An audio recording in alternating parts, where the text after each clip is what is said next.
Today we're meeting to discuss, as I said, a very important topic, education of our children. And really, who should be in charge? Parents and local communities or the bureaucrats in Washington? We've seen this debate play out over and over again. And the battle over Common Core national education standards is frankly just the most recent iteration of this.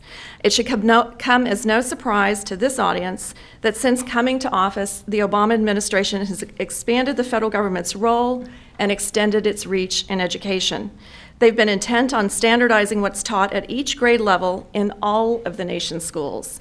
And they've used their flagship Race to the Top competitive grant program to entice states to adopt K through 12 standards that were developed jointly by a project of the National Governors Association and the Council of Chief State School Officers. You'll be hearing more about that from our speakers. Parents, teachers, scholars, and we're beginning to see a growing chorus of state officials all across the country and all across the political spectrum raising questions about the constitutionality, the cost, and the transparency of this joint project, which is more commonly known as Common Core State Standards Initiative. Today we've got two education experts who will tell us more about these Common Core standards and the concerns every state official and parent should have. They'll also tell us more about the growing movement of parents and activists who are digging into the research, calling on the experts, and meeting with state officials to push back on this latest Washington power grab. In the interest of time, we've got some great presentations. I want to introduce both of our speakers up front, and then I'll call them to share their thoughts, and then we'll open it up for questions. And we are live streaming today, so we have, I know a number of homeschooling parents who are watching us, and we've set up a Twitter feed. And the hashtag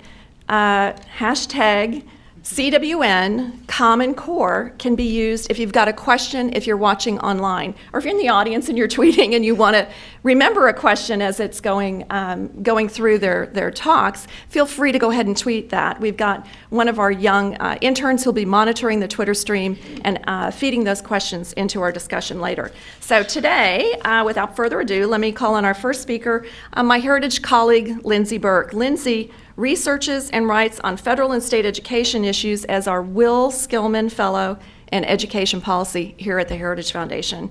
She focuses on two critical areas of education policy: reducing the federal role in education and empowering families with school choice. She speaks on education reform issues all across the country and internationally, and because she's such a well-informed spokesman on these issues, she's regularly sought out by television, radio, and news commentators for her take on the debates in Washington and out in the states. You can find her writings, of course, on the heritage.org website and also on Daily Caller and National Review, various magazines and news outlets all across the country. She holds a bachelor's degree in politics from Hollins University in Roanoke, Virginia, and a master's of teaching degree in foreign language education from the University of Virginia. Before joining Heritage in 2008, Lindsey taught high school French. And we're very pleased to have with us from Indiana today, one of the real battleground states in this fight, Joy Pullman. Joy is a research fellow at the Heartland Institute, a terrific partner organization of Heritage and many of our conservative allies out in the state. She serves as their managing editor of School Reform News, a wonderful publication for those of you who are tracking education reform. And that is a national monthly publication. In that role, she has interviewed and produced podcasts with many of the leading figures in school reform.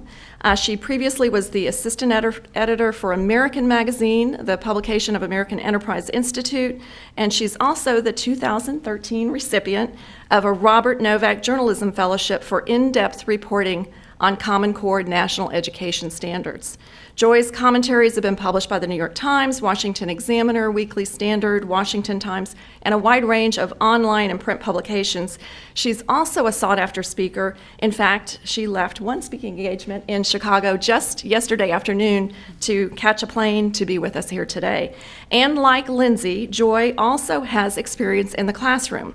She's taught middle school and high school students history, literature, and debate, and she wrote a high school public speaking curriculum.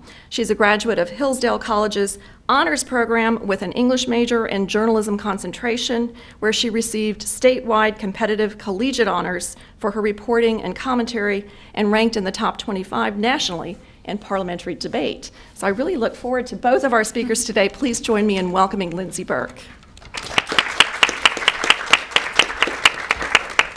Great, thanks very much, Bridget, and thanks to Michelle for having me here today, and for all of you for joining us, and everyone online watching.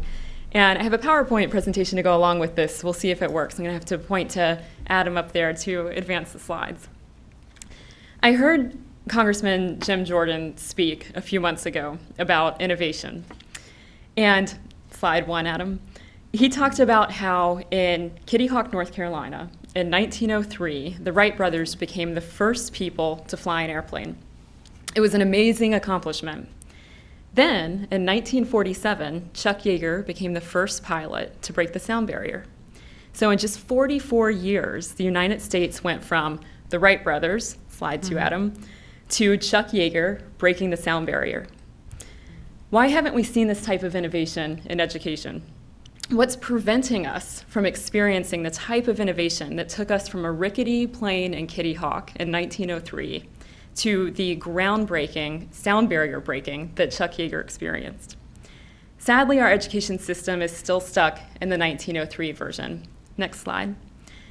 It's stuck there because of the monopolistic nature of public education, and because too many bureaucrats have begun to believe and continue to believe that centralization is the answer to improving outcomes. Nowhere is this more apparent than in the push for Common Core national standards and tests. The paramount concern with Common Core is that it further entrenches the federal government into what is taught in our nation's schools. We've seen creeping federal intervention, some people would say galloping federal intervention, into what is taught in our nation's schools for the past half century.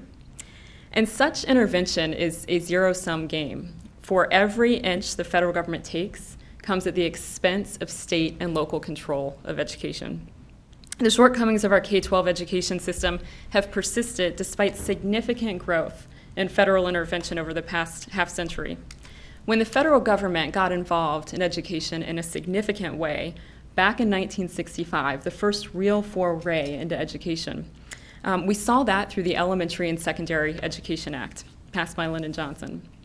And the idea at the time, when Johnson passed that original Elementary and Secondary Education Act, was compensatory education. So basically the idea that Washington would spend some additional federal dollars through a few additional federal programs to try to improve outcomes. But we quickly saw that shift from a compensatory model to systemic education reform from Washington, with the federal government creating education programs designed effectively to dictate local school policy. In the years to follow after 1965 and throughout the 1990s in particular, we saw numerous niche federal programs created, which greatly increased the size and scope of that original Elementary and Secondary Education Act. And of course, President George W. Bush signed the 7th reauthorization of ESEA into law, culminating in No Child Left Behind. No Child Left Behind is a 600-page federal law with thousands of pages of regulations that accompany it and leaves very few aspects of local school policy off limits to Washington. Yet, despite all of this growth and federal intervention over the past half century, we have seen very little in the way of improved academic outcomes. On international math assessments, American children rank in the middle of the pack, falling behind their peers in the Czech Republic, Estonia, Slovenia. Here at home, we see ample evidence that K-12 education is, quite frankly, in a state of crisis. Since the 1970s, academic achievement has remained relatively flat. Math achievement has increased only nominally, and reading achievement has been flat for the past 40 years. Adam, if you could show the next 2 slides. You see math achievement's been flat there, and reading achievement even flatter since the 1970s. Not only has academic achievement remained flat, but academic attainment has also remained stagnant for low-income and minority children, with graduation rates flatlining since the 1970s. Sadly, in many of our nation's largest cities, less than half of all children graduate high school. There are other signs that America's education system is failing to meet the needs of millions of students. 1/3 of students need remedial coursework when they enter college, and achievement gaps persist between low-income children and children from more affluent families, and between minority and white children. If you could show the next slide, Adam. And according to the new global report card developed by the University of Arkansas and the George W. Bush Institute, achievement in many of our affluent suburban public school districts barely keeps pace with that of the average student in a developed country. These are our affluent school districts across the country. So 50 years of ever-increasing federal intervention in education has failed to make a dent. Common Core is premised on the notion that this time, they're going to get it right, that the centralizers know what to do this time. I'm not so sure. While the architects of Common Core have planned for or argue that the effort is voluntary, federal policy and dollars quickly became entangled with the effort, resulting in significant pressure on states to adopt this one-size-fits-all approach to education. While the National Governors Association and the Council of Chief State Schools Officers crafted the standards, and these are standards for English language arts and mathematics, the Obama administration quickly began incentivizing their adoption, starting in early 2009. That same year, the administration offered $4.35 billion in federal race-to-the-top grants, and states that agreed to adopt standards that were common to a significant number of states were more competitive in receiving a grant. They were prioritized. At that time, the federal government also began directly financing the two national testing consortia, creating the Common Core assessments, providing $360 million in federal grants. Tying race-to-the-top grants to Common Core adoption was a major stamp of approval by the Obama administration. It was also a major incentive for states to adopt. But last year came an even greater incentive, I think, through strings-attached, No Child Left Behind waivers. Now, I think nearly anyone you would ask today, you just stop somebody on the street, talk to parents, even talk to people in state departments of education, I think most people would say No Child Left Behind, by and large, has not been effective policy. But the waivers offered to states by the federal government, by the Department of Education, again incentivized states to adopt Common Core, growing federal intervention far beyond what No Child Left Behind did. The waivers require states to adopt college and career-ready standards and provide two options for doing so. A state can either have their Institute of Higher Education certify that state standards are college and career-ready, or they can adopt Common Core. Nearly every state that has received a waiver so far has chosen the latter option, to go the Common Core route. So again, another major federal incentive for states to adopt. Can you advance to the next slide, Adam? And we are on the Casablanca slide, right? Okay, perfect. Just want to make sure we're there. And most recently, and I hope that resonates with people, I think it's the best slide I've ever seen. I think this is from the University of Arkansas researchers, J.P. Green's blog. I think it's just a beautiful illustration of the strings that are attached to Common Core. And most recently, the federal government created a Common Core assessment review panel. The U.S. Department of Education has created this technical review panel to oversee item design and validation of the two Common Core testing consortia, raising questions about the degree to which the Department of Education is dictating what is on the test. So for an effort that is ostensibly voluntary, there are an awful lot of federal fingerprints on Common Core. The most concerning aspect of Common Core is that it represents an effort heavily incentivized by the federal government to establish national standards and tests to define what every child in public schools across the country will learn. But there are also concerns about the quality of the standards as well. In general, the mathematics standards are poorly sequenced, they lack organization, they don't use standard algorithms, and they are not internationally benchmarked. James Milgram is a professor emeritus at Stanford University in mathematics. He was the only mathematics content matter expert to serve on the Common Core Validation Committee, the only content matter expert. Milgram refused to sign off on the math standards, stating, "I was not able to certify that the core mathematics standards are benchmarked at the same level as standards in the high-achieving countries in mathematics.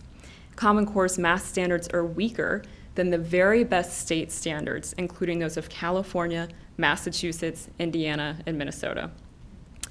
And because of a lack of early preparation in algebra, Common Core pushes off Algebra 1 until 9th grade, whereas most states have been moving toward, for the past decade or so, teaching Algebra 1 by 8th grade. It's a major step backwards.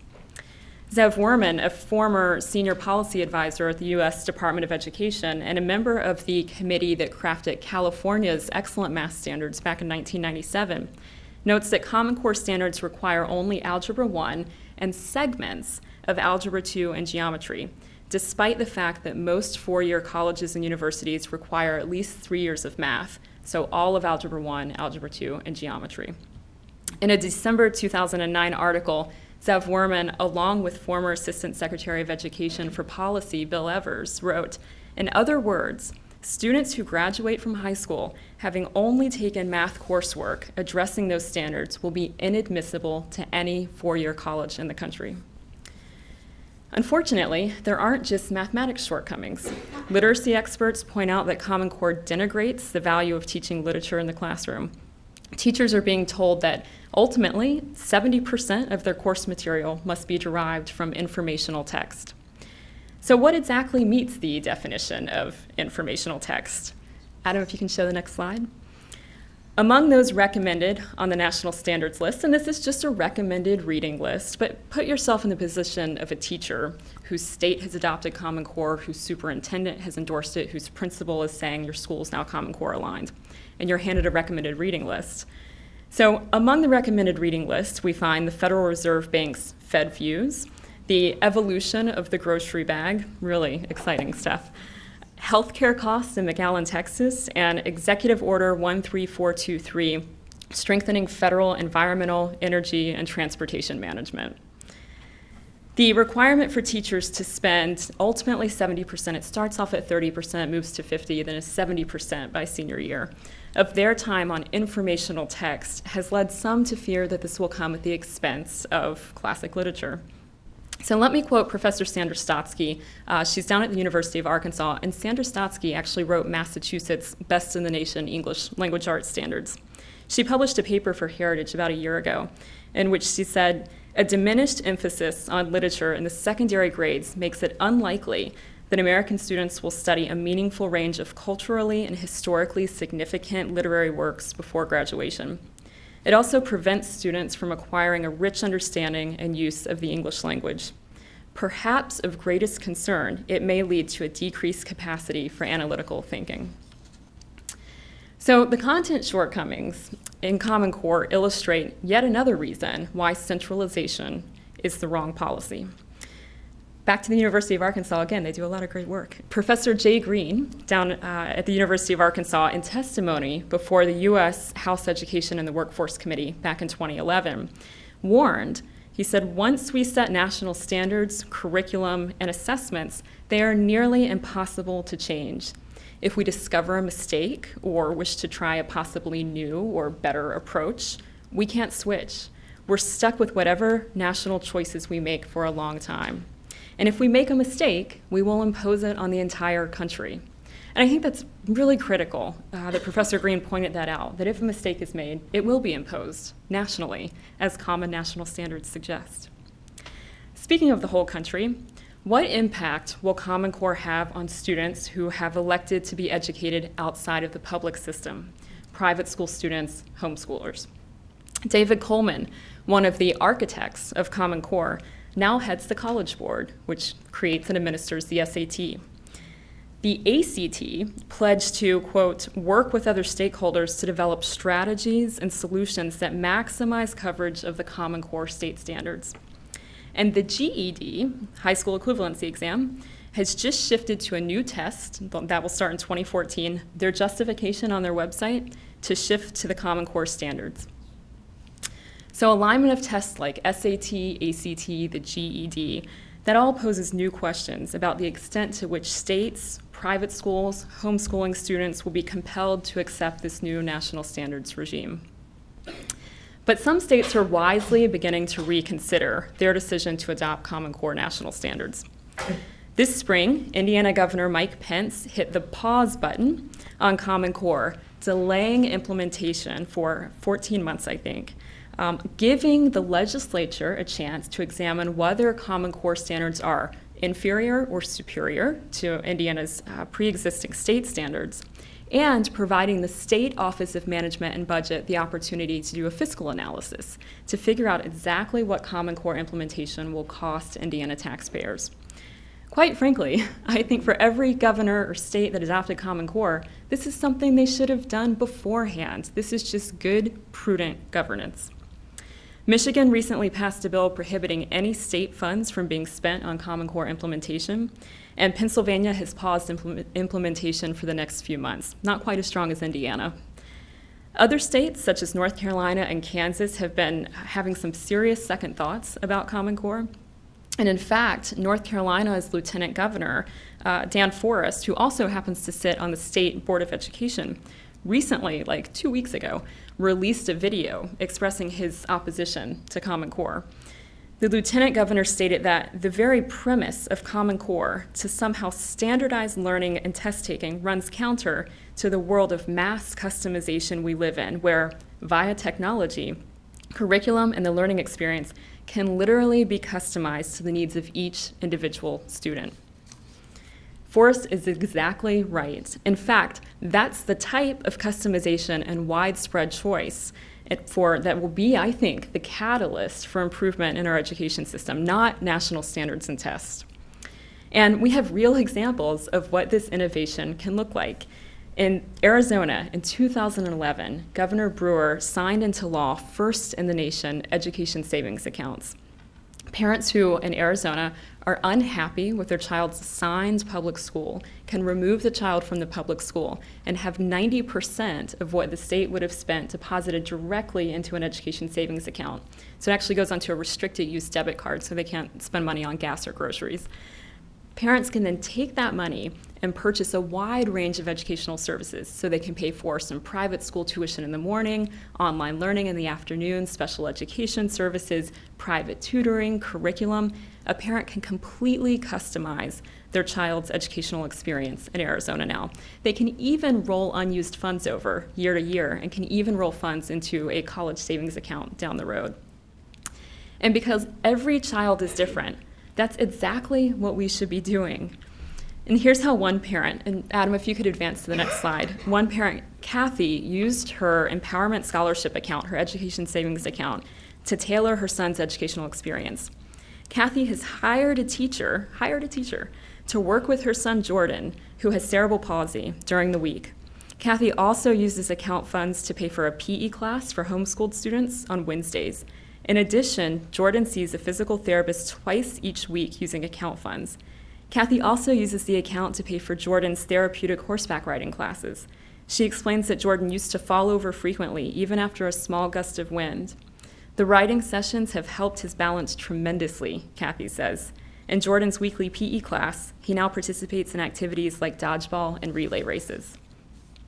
Kathy's story illustrates that children are anything but common and shows the unique educational needs that each child possesses. Yet, this is how Secretary of Education Arne Duncan sees it. Adam, next slide, please. We have 50 different goalposts, 50 different standards. Having 50 different yardsticks has not helped children and has not helped education. We need a common definition for success. There is no common definition for success, as Secretary Duncan argues. Kathy's story, I think, illustrates that and illustrates the type of educational customization that is possible through choice. It also shows the possibilities are endless when you separate the financing of education from the delivery of education. Next slide, please, Adam. And that's the future of education, giving parents the opportunity to direct their child's share of education funding to any educational option of choice. And the supply slide of the ledger shows just how much choice is coming to the fore. Access to some of the best content in the world is now available free online through forums like Udacity. Adam, next slide. Coursera, next slide. edX, next slide. And Khan Academy, next slide. Such courses can be coupled with traditional classroom experiences, and they serve as additional guidance for a student. And they also allow access to content far beyond what a traditional brick and mortar option offers. Next slide, Adam. How we think about education is changing. Delivery methods are changing. And so much of that has to do with this wonderful proliferation of school choice that's underway in the States. Choice and competition will improve outcomes. Centralized standard setting, establishing national standards and tests to create uniformity of what every child will learn is the antithesis of that. Adam, final slide, please. The movement to nationalize standards and testing and ultimately curricula is a challenge to educational freedom in America, and it's costly not only in terms of liberty, but in dollars as well. State leaders who want to restore educational freedom should reject this latest federal overreach and abandon the Common Core national standards push. Thank you.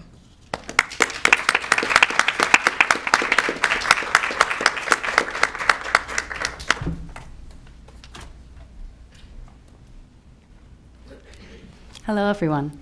Out of all the wonderful accolades, then kind of embarrassing accolades in the introduction about me, there was one that didn't come up that I'm most proud of and I think is most pertinent to the topic we're talking about today, and that is that I'm a mother of 3 small children. And as Lindsey was talking about all the wonderful innovations that have been occurring across the world, one of the best ones for me that has contributed to the happiness that I have in life now is the ability to work from home surrounded by my kids, as messy as that may be sometimes. Out in America's heartland, where we talk to real people who have real lives and don't just take their policy prescriptions and thousands of miles away and decide what is best for me and my family. So as I've gotten involved with Common Core, actually the very beginning of it has been moms calling me, some of them in tears, saying, what is happening to my child's classroom? What is happening to my school? And about a year ago, almost nobody was reporting on what Common Core was, but I kept getting all these calls from people, please write about it. Nobody is writing about it. Can someone find out from anyone some answers for me about what's happening? So I started to look into it, and I got obsessed myself.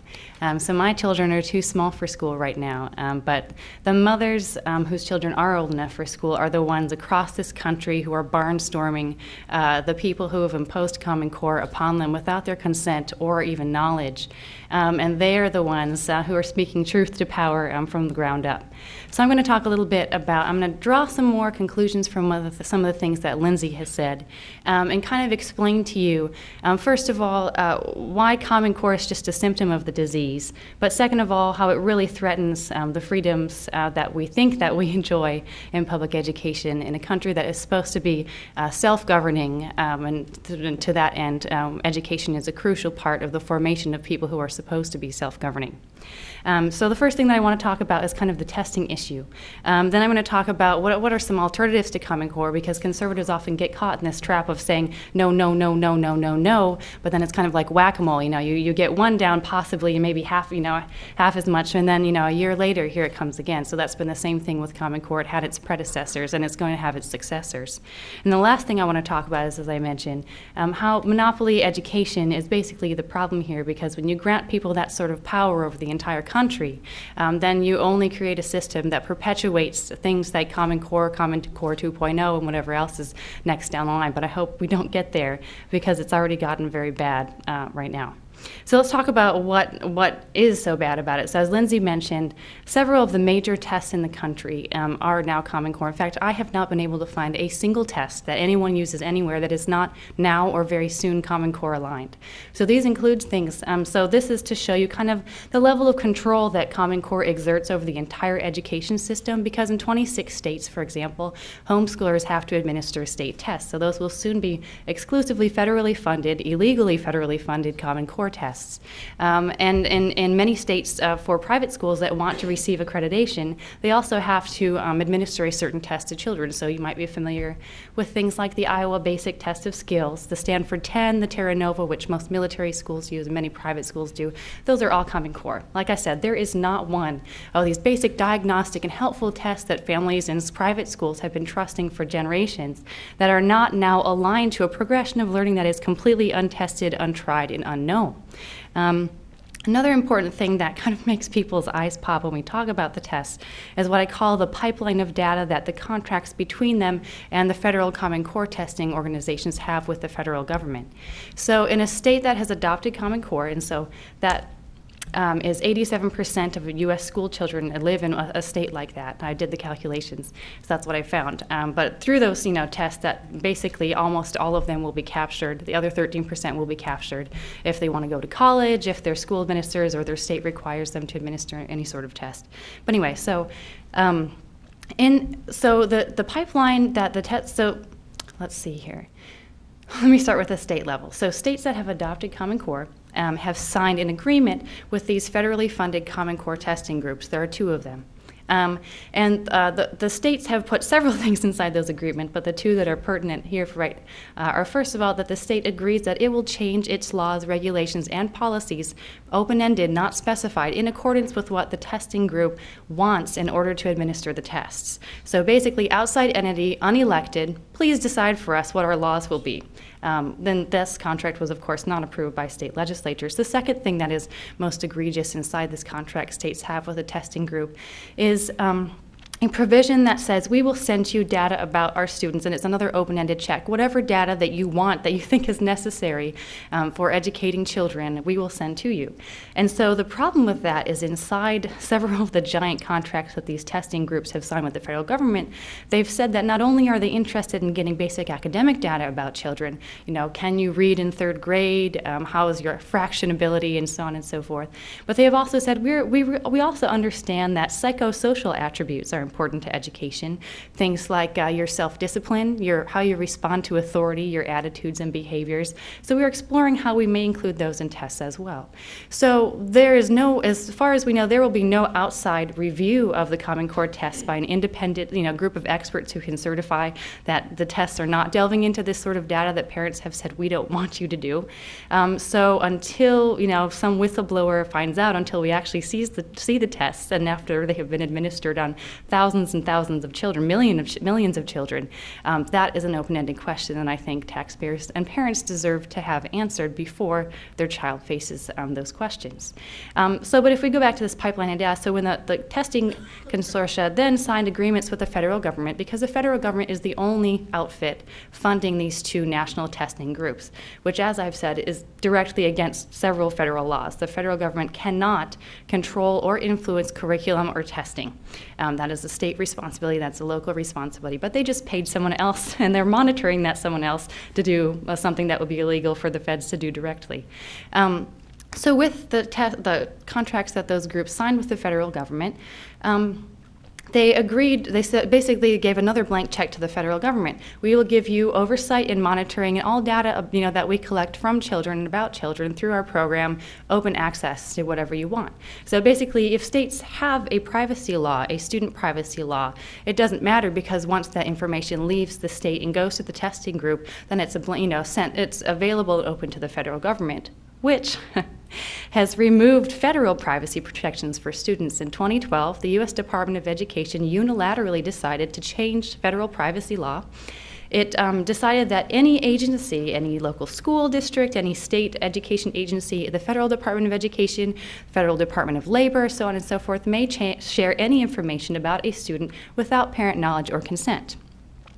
So returning back to the idea of thinking about tests in this age of NSA wiretapping and information being extremely important, and there's a psychologist out of Utah named Dr. Gary Thompson who has reviewed these, and he has said, I am a President Obama supporter. I tend to be on the liberal side of things, but this is completely outrageous and unethical. And in my medical profession, you would lose your job for behaving in the manner that these testing companies are doing behind closed doors. So he's the one who is calling for an independent review of these tests to assure that children's very important psychological profiles are kept secure and not used against them in the future. So, but the bottom line with understanding what's going on with these testing organizations is to know that testing equals control.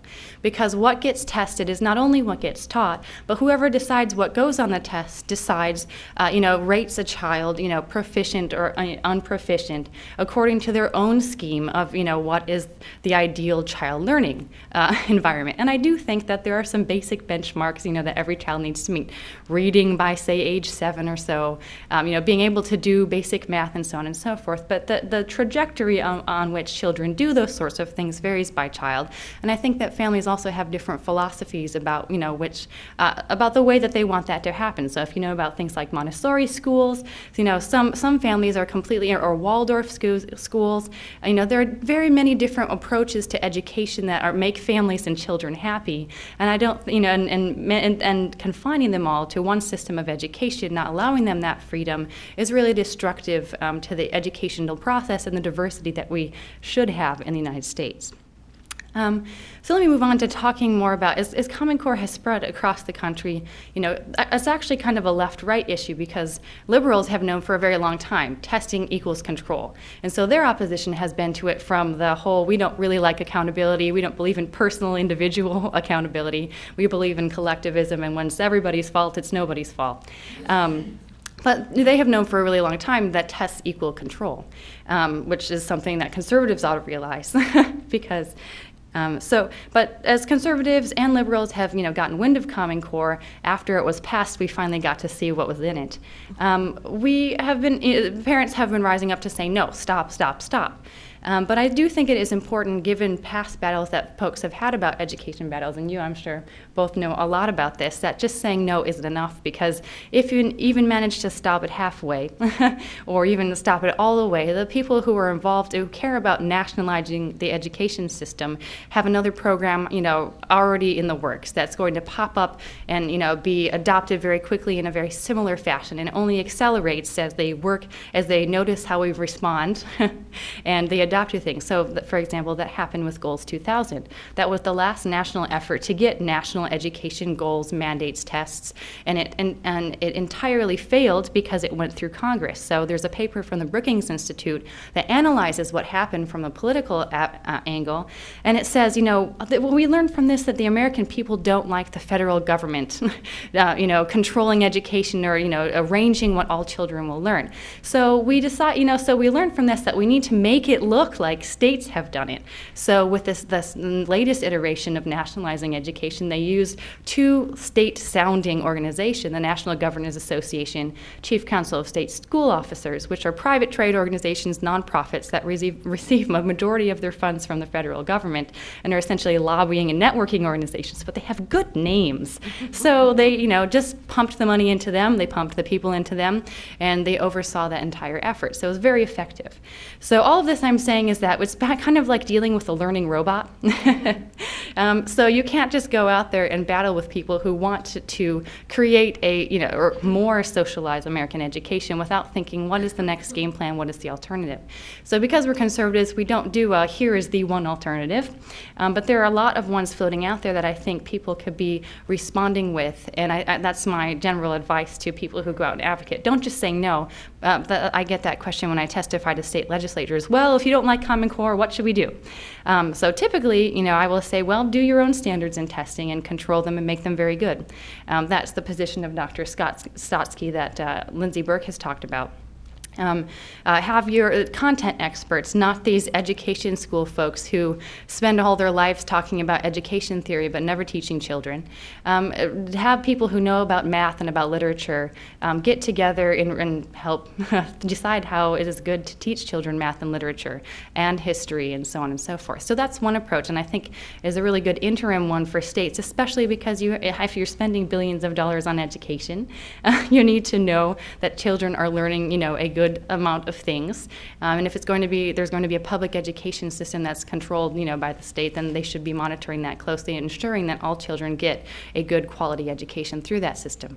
But I think in the long term, a much better one is also one that Lindsey has talked about, which is multiplying the different kinds of ways and access to different kinds of ways that families have to choose a different education path for their children. So I think about it, I don't like to talk about it in terms of like companies, because some people are put off off by that, but it's an easy way to kind of latch onto the idea. Think about it in terms of branding or a chain. If you know a classical charter school, you know what that sort of program of trajectory of learning and the philosophy undergirding that education.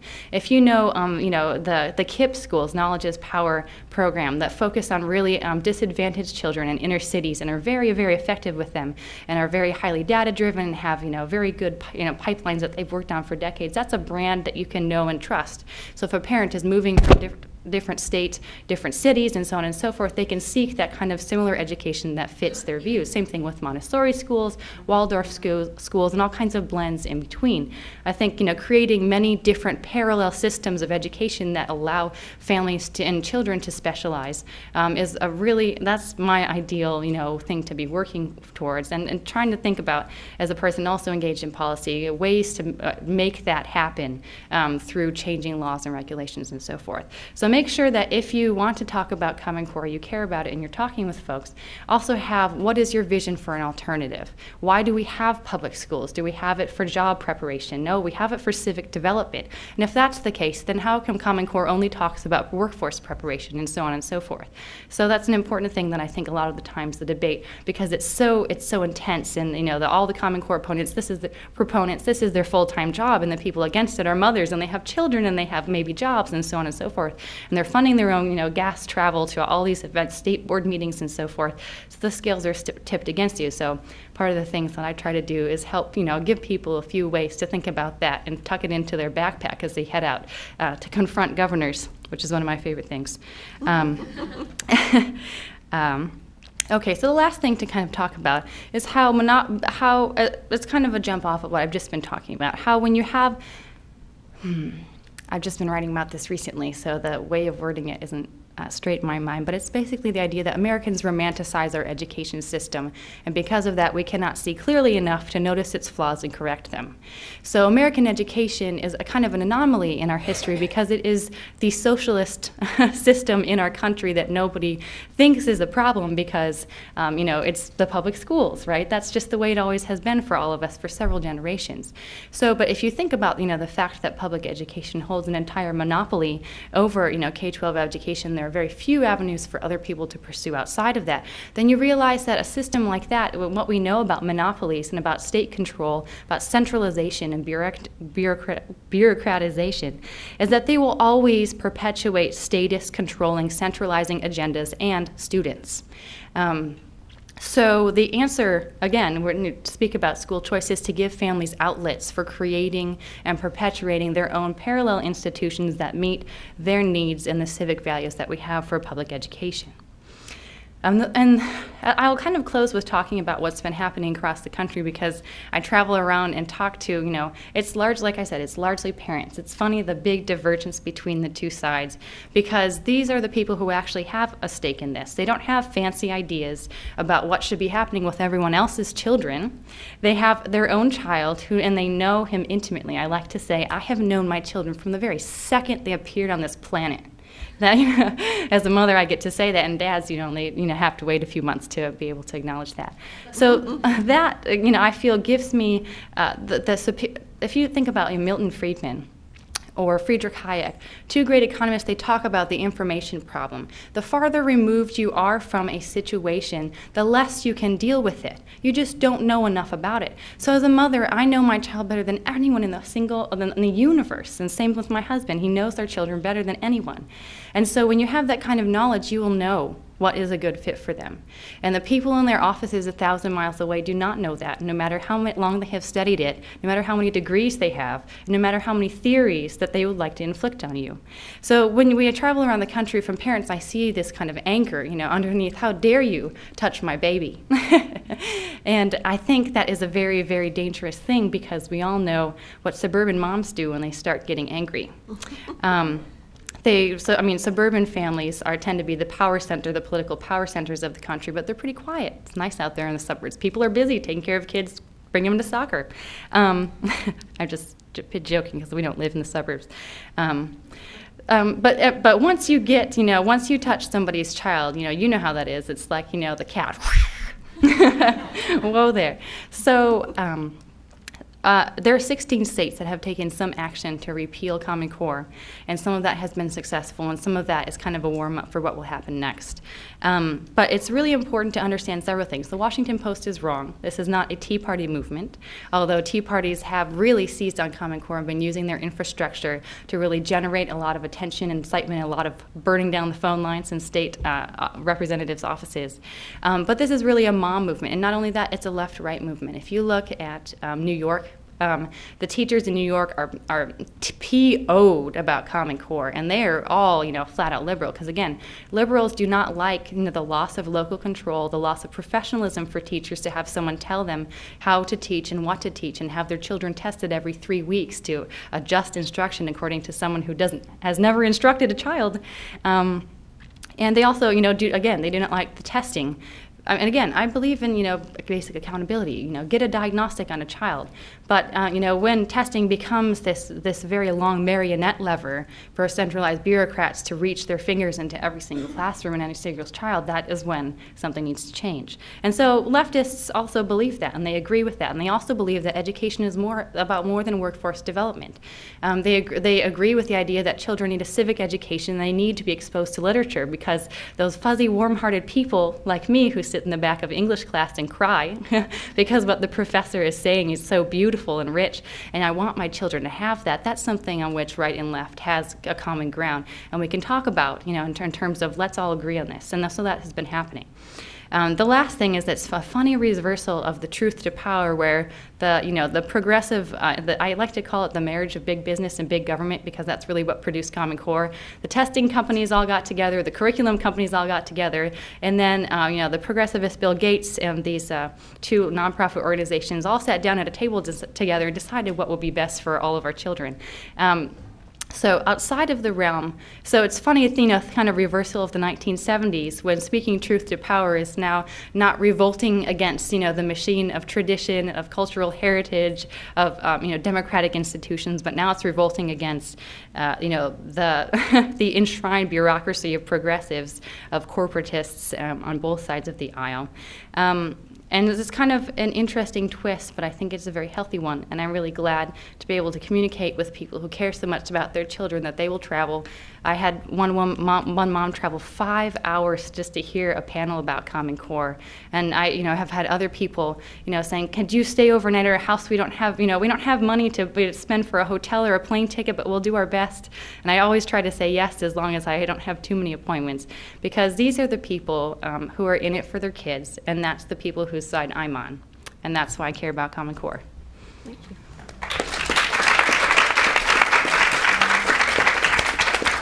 Thank you both. That was really, I think, an inspiring set of presentations for us. We have a couple of microphones, I think, for questions.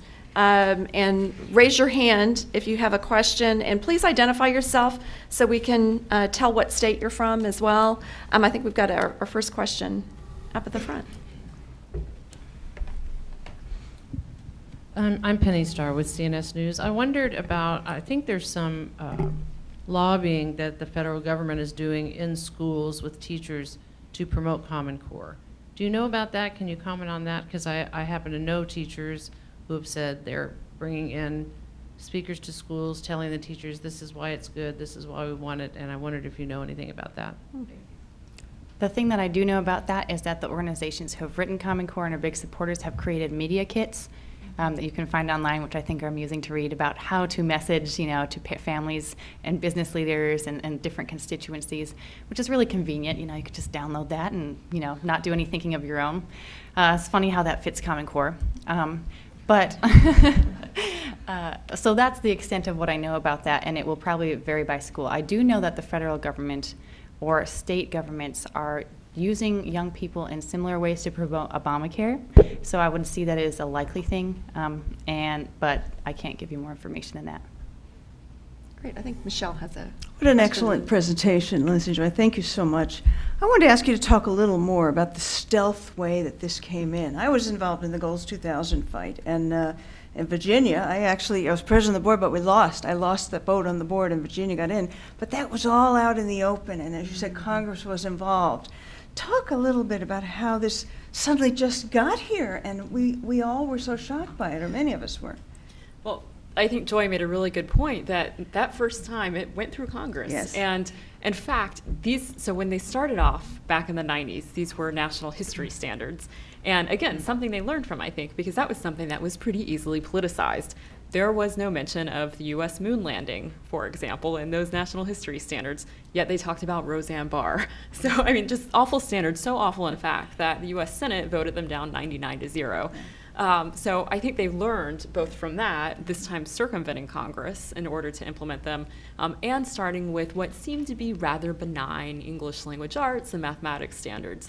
When I say circumventing Congress, you look at how Race to the Top came about. This was stimulus grant funding, right? If you remember however many years ago now. A slush fund. The big slush fund, right? So the stimulus was $787 billion. The Department of Education got $100 billion directly out of the stimulus. It was just a one-time grant. Out of that, they carved Race to the Top, and then, of course, conditioned access to that on whether or not a state had adopted Common Core. So it was a pretty stealthy way to get Common Core into the states at a time when, I would add, they were pretty cash-strapped. So I think $4 billion looked pretty good to them. And the actual development in those two private organizations, who also were getting Bill Gates money, right? So Yes, I've looked into that extensively. That's one of my favorite things because it's a black box. But what we do know about how the standards were written, there were 3 committees that were standards writing committees. So the last one is the validation committee that was supposed to serve as the gate for whether this, people who are academics who know about standards were supposed to certify whether what came out lived up to the promises that governors and state superintendents had signed on to. So that's the one we most often talk about because the folks, 5 of the people on that committee did not sign off on it.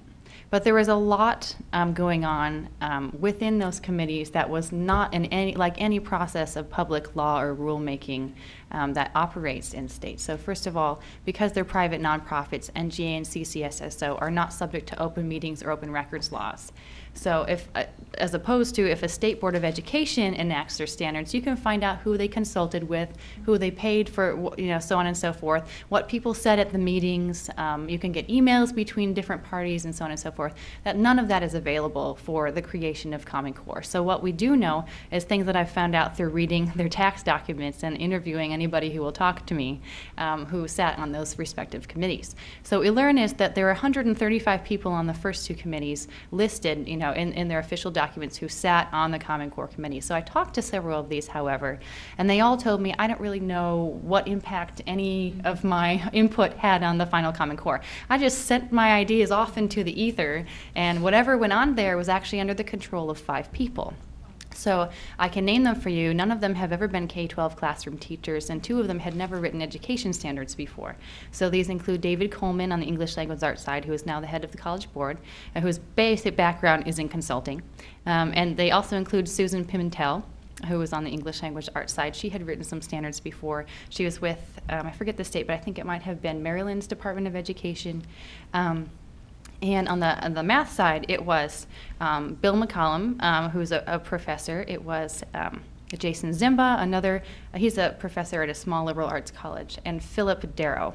But again, none of those people were elected. They were hired as consultants by the National Governors Association, paid with money by the Bill Gates Foundation, which has been funding Common Core since, or National Standards Movement and outreach to state officials since the early 2000s, and they've spent $163 million on getting Common Core created and adopted.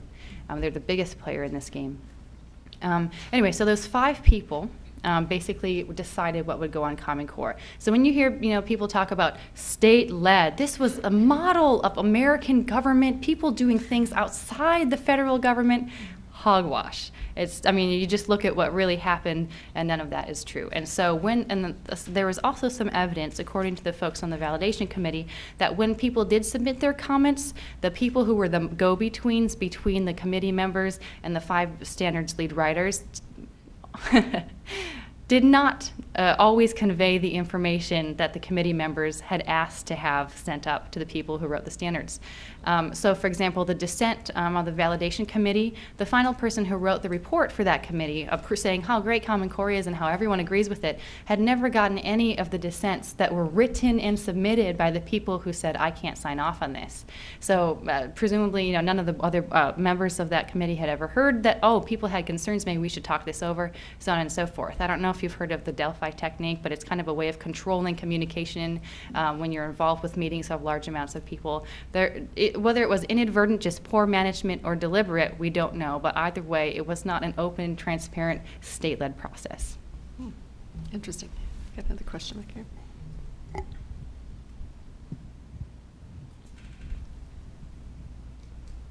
Hi. It's on. Okay. I know that Planned Parenthood is already desperate to get into schools and lead and write their sex education programs, and I'm pretty sure they've already done that in a few states. Yeah. But can you tell us what sex education will look like under Common Core? Yeah, I guess it's yet to be seen at this point. Like I said, they just started off with their math standards and English language arts standards. We're starting to see, they're not calling them Common Core, but they're saying next generation science standards. Created by all the same people. Right. So but they've got a new and fancy name now. I haven't reviewed the science standards. I know groups have, so I don't know what's in them to be able to answer that. But this is yeah, Joy has. This is the problem, right? I mean, if you are a parent or just a taxpayer or a concerned citizen, I mean, you're so far removed now from the decision-making process. And I do think once that's sort of codified at the national level, if we find that out, it will be very difficult to change it. But you've looked at the science standards. Oh, yes. Very Yeah. bad. I mean, even the Fordham Institute, which has supported Common Core, they proponents. call themselves conservatives all the way through because they support like highly regulated school choice. They say that the science standards are poor. Academically and politically, they start global warming indoctrination from kindergarten. But as for your sex ed question, I think something that indicates, it provides an indication of an answer towards you, although there's nothing definite on that yet as far as I know. The Girl Scouts have announced that all their badges are Common Core aligned.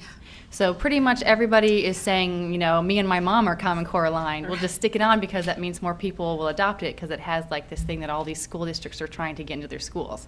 So whether that creates quality curriculum or actually even aligned curriculum, it remains to be seen. So, but you can apparently align badges to Common Core, so why not sex ed? Yeah, I would urge you to look at the Girl Scouts website. It's really incredible because you can go by grade level or brownie, whatever they call it. And there's a drop-down menu that shows how they've aligned each badge to Common Core. It's pretty incredible. That's because you can align anything to Common Core. We'll take this one and then we'll come into the middle. So I have questions that were submitted via Twitter. And so we have a question from someone named Danielle who asks, what can taxpayers do to voice or amplify their concerns with Common Core? Well, and Joy alluded to this, but we have seen, I think, the most momentum and pushback against Common Core in the past 6 months to a year, because by and large, it was mothers, it was active parent groups that started to get involved. So, I mean, these really are like mommy bloggers that are starting to write about it. They're calling into radio stations, they're writing op-eds. I mean, before that, we had all been talking about it since 2009, since its inception. But when we really saw momentum was when parents started getting involved. I did an event recently in Tennessee, and we had 750 people show up, largely parents. And I think so much of that is because just now, people are starting to realize what's in Common Core and what it is. Parents are starting to see their kids come home with Common Core aligned textbooks. So this conversation is something that should have happened before states agreed to adopt. But it is. And Michelle, you alluded to this. It's like Obamacare, right? When Pelosi said you've got to pass it to see what's in it. Most states had to adopt this sight unseen. And taxpayers and parents are now seeing what's in it and having some major questions. One quick thing to add for Danielle, I hope I'm looking at the right camera for you. What I usually tell people when they ask me this question is, first of all, get really well educated. Make sure you don't go around saying crazy things like Obama wrote the standards. I don't even know. I mean, make sure that whatever you say, it is fact so that you're credible with people that you have to talk to, such as school board administrators. Then I tell people, talk to anyone and everyone. Talk to your neighbors, talk to other parents, talk to your school board, talk to your teachers, call your state legislatures, and also get involved with different networks of people. Say, look, we're going to do a presentation about this at our Rotary Club. I'm doing one of those near my hometown in a few weeks. Oh, let's do a presentation about this at our local Tea Party meeting. Let's do a presentation about this at our PTA meeting. Anyone and everyone. And we put together a resource at Heartland to help you get really able to do that quickly. If you just go to heartland.org/common-core, there's a little booklet that you can hand out. You can even print it for free, hand it out. It's got footnoted, easy to read information on all the major points that you've been telling people. Just hand it out to your friends, your neighbors, put it on cars. I used to do some political work, so I know anyone and everyone. And you can hand it to your school board members, and that makes it easier for you to just I just gave one to Governor Walker 2 days ago of Wisconsin. So that's a good page and a resource for you. It's a good idea. Put it on cars. That's good. As the microphone moves for the last question over here, Lindsay, I wonder if you could touch on some of the other resources besides the Heartland website that others might be able to find. But can you move the microphone here? Well, first I would recommend going to the heritage.org website. We have many resources on Common Core, both print publications. We have one-pagers, long-form research reports. We have videos. We actually did a sort of cute, cartoony video that shows why national standards are a bad idea. But there are other great resources. I would commend highly the Pioneer Institute to you. They've done a lot of the really great groundwork on this. The Pioneer Institute, they're a Boston-based think tank there. They're the ones that really costed out, with the help of Ted Barber at Accountability Works, that cost to states to adopt Common Core. Conservatively, they've estimated it will cost about $16 billion just to implement. I mean, remember, Race to the Top was $4 billion, so it's 4 times what they got in their Race to the Top grant. So definitely Pioneer Institute. Cato Institute has great work on Common Core as well. So some of the national... And 2 more grassroots organizations. FreedomWorks has created a Common Core website for activists who are involved through their networks, as well as I love the grassroots kind of hub of activist activity, which is truthinamericaneducation.com. Great. I think we'll have to stop there. We want to thank our speakers this afternoon. I think we've got a gift for each of you. I'll call up Michelle, You have some, yes. who has a special Claire Booth Luce. First, I want to give you, thank you so much for an excellent presentation. Oh, thank you. These are our limited edition Claire Booth Luce Policy Institute coffee mugs with her famous saying, Oh, no good deed goes unpunished. That's great. Thank you. Thank you so much. And from Heritage, we have a copy of Tocqueville's Democracy in America for each of you, and he talks about the great civil society in America of people joining together to really solve problems. And I think this issue, more than anything else recently, has really demonstrated how Americans, especially moms in this situation of joining together and really taking action. So following our lunch, following the lectures here, we're going to have lunch out in the lobby. We encourage you all to join us and continue the conversation. So thanks again for joining us, and thanks for joining us online. Thank you both.